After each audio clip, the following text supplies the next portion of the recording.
Hello hi ಎಲ್ರಿಗೂ ನಮಸ್ಕಾರ. Welcome back to money home cooking channel. ನಾನು ನಿಮ್ಮ ಅನಿತಾ. ತುಂಬ ದಿನದಿಂದ ವೀಡಿಯೋ ಮಾಡಲಿಕ್ಕೆ ಆಗಿಲ್ಲ, ಒಂದು ಸ್ವಲ್ಪ ಹುಷಾರಿಲ್ಲ. ಸೊ ಹಾಗಾಗಿ ಇವತ್ತು ಒಂದು ಸಮ್ಮರ್ ಸ್ಪೆಷಲ್ ಕುಲ್ಫಿ ಮನೆಯಲ್ಲೇ ಮಾಡ್ಕೊಳ್ಳುವಂಥ ಒಂದು ಸಿಂಪಲ್ ರೆಸಿಪಿ ತೊಗೊಂಡಿದ್ದೀನಿ. ಫರ್ದರು ಕಂಟಿನ್ಯೂಸ್ ಆಗಿ ವೀಡಿಯೋ ಮಾಡ್ಲಿಕ್ಕೆ ಟ್ರೈ ಮಾಡ್ತೀನಿ. ಕ್ಷಮೆ ಇರಲಿ, ವೀಡಿಯೋಸ್ ಕಂಟಿನ್ಯೂಸ್ ಆಗಿ ಬರದೇ ಇರಲಿಕ್ಕೆ. ಹೀಗೆ ಸಪೋರ್ಟ್ ಮಾಡ್ತೀನಿ ಅಂತ ಕೇಳ್ಕೊತೀನಿ. ಸೊ ಫಸ್ಟು ಒಂದು ಬಾಣಲೆಗೆ 1 ಲೀಟರ್ ಆಗೋಷ್ಟು ಫುಲ್ ಫ್ಯಾಟ್ ಮಿಲ್ಕ್ ತೊಗೊಂಡಿದ್ದೀನಿ. ಇದನ್ನು ಮೀಡಿಯಮ್ ಫ್ಲೇಮಲ್ಲೇ ಚೆನ್ನಾಗಿ ಕಾಯೋವರೆಗೂ ಬಿಟ್ಬಿಡಿ. 1 ಲೀಟರ್ ಹಾಲು ಒಂದು 1/2 ಲೀಟರ್ ಆಗೋವರೆಗೂ ನಾವು ಚೆನ್ನಾಗಿ ಇದನ್ನು ಕುದಿಸ್ಕೋಬೇಕಾಗತ್ತೆ. ನೋಡಿ, ಈ ರೀತಿಯಾಗಿ ಎಲ್ಲ ಕುದೀತಾ ಇದೆ ಅನ್ನೋವಾಗ ಮತ್ತೆ ಮತ್ತೆ ತಿರುಗಿಸ್ಕೊಂಡು ತಳ ಹಿಡಿದೇನೆ ಇದನ್ನು ಚೆನ್ನಾಗಿ ನಾವು ಕುದಿಸ್ಕೋಬೇಕಾಗತ್ತೆ. ಈ ರೀತಿ ಒಂಚೂರು ಆಲ್ರೆಡಿ ಹಾಲು ಸ್ವಲ್ಪ ಕಡಿಮೆ ಆಗಿದೆ ಅಥವಾ ಗಟ್ಟಿಯಾಗಿದೆ ಅನ್ನುವಾಗ ಒಂದು 5ರಿಂದ 6 ಅಥವಾ ನಿಮ್ಗೆ ಎಷ್ಟು ಬೇಕೋ ಅಷ್ಟು ಕೇಸರಿ ದಳಗಳನ್ನ ಆ್ಯಡ್ ಮಾಡಿಕೊಂಡು ಒಂದಷ್ಟು ಡ್ರೈ ಫ್ರೂಟ್ಸ್ನ ನಾನು ಏಲಕ್ಕಿ ಸಮೇತ ಚೆನ್ನಾಗಿ ಕುಟ್ಕೊಂಡು ಅದನ್ನು ಕೋರ್ಸಾಗೆ ಆ್ಯಡ್ ಮಾಡಿಕೊಂಡು ಮಿಕ್ಸ್ ಮಾಡಿಕೊಂಡು ಮತ್ತೊಂದು ಸಲ ಒಂದು 5ರಿಂದ 10 ನಿಮಿಷ ಇದು ಚೆನ್ನಾಗಿ ಬಾಯ್ಲ್ ಆಗೋವರೆಗೂ ಬಾಯ್ಲ್ ಮಾಡ್ಕೋಬೇಕಾಗತ್ತೆ. ಕೊನೆಯದಾಗಿ ಇದಕ್ಕೆ ಒಂದು 3 ಟೇಬಲ್ ಸ್ಪೂನ್ ಆಗೋಷ್ಟು ಸಕ್ಕರೆ ಆ್ಯಡ್ ಮಾಡ್ಕೋತಾ ಇದ್ದೀನಿ.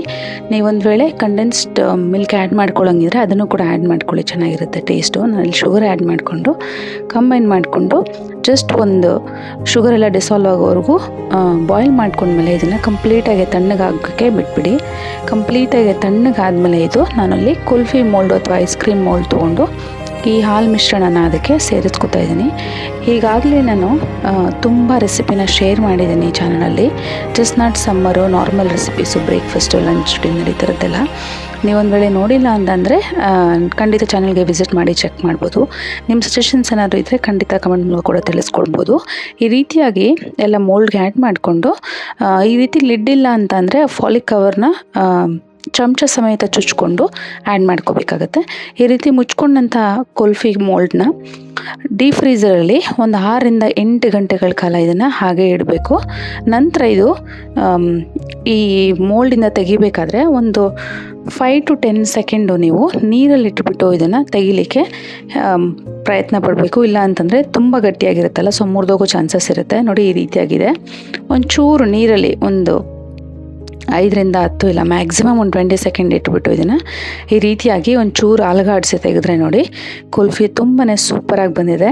ನಾನು ಕಂಡೆನ್ಸ್ ಮಿಲ್ಕ್ ಆ್ಯಡ್ ಮಾಡಿಲ್ಲ, ಸೊ ಹಾಗಾಗಿ ಇನ್ಸ್ಟೆಂಟಲ್ಲಿ ಮನೇಲಿ ಸಿಗುವಂಥ ವಸ್ತುಗಳಿಂದ ಬಳಸ್ಕೊಂಡು ನೀವು ಖಂಡಿತವಾಗ್ಲೂ ಟ್ರೈ ಮಾಡ್ಬೋದು. ಮೇಲೆ ಇದನ್ನು ಒಂದು ಸ್ವಲ್ಪ ಡ್ರೈ ಫ್ರೂಟ್ಸ್ ಜೊತೆ ಸರ್ವ್ ಮಾಡ್ಕೊಂಡಿದ್ದೀನಿ. ಸೊ ಈ ಸಿಂಪಲ್ ರೆಸಿಪಿ ನಿಮ್ಗೆ ಇಷ್ಟ ಆಗಿದೆ ಅಂತ ಅನ್ಕೋತೀನಿ. ಈ ಸಮ್ಮರ್ಗೆ ಟ್ರೈ ಮಾಡಿ ತಿಳಿಸಿ ಕಮೆಂಟ್ ಮೂಲಕ ನಿಮಗೆ ಹೇಗೆ ಬಂತು ಅಂತ. ಇನ್ನಷ್ಟು ಈಸಿ ರೆಸಿಪೀಸ್ಗೋಸ್ಕರ ನೀವು ಚಾನಲ್ನ ಸಬ್ಸ್ಕ್ರೈಬ್ ಮಾಡ್ಕೊಳ್ಳಿ. Thank you.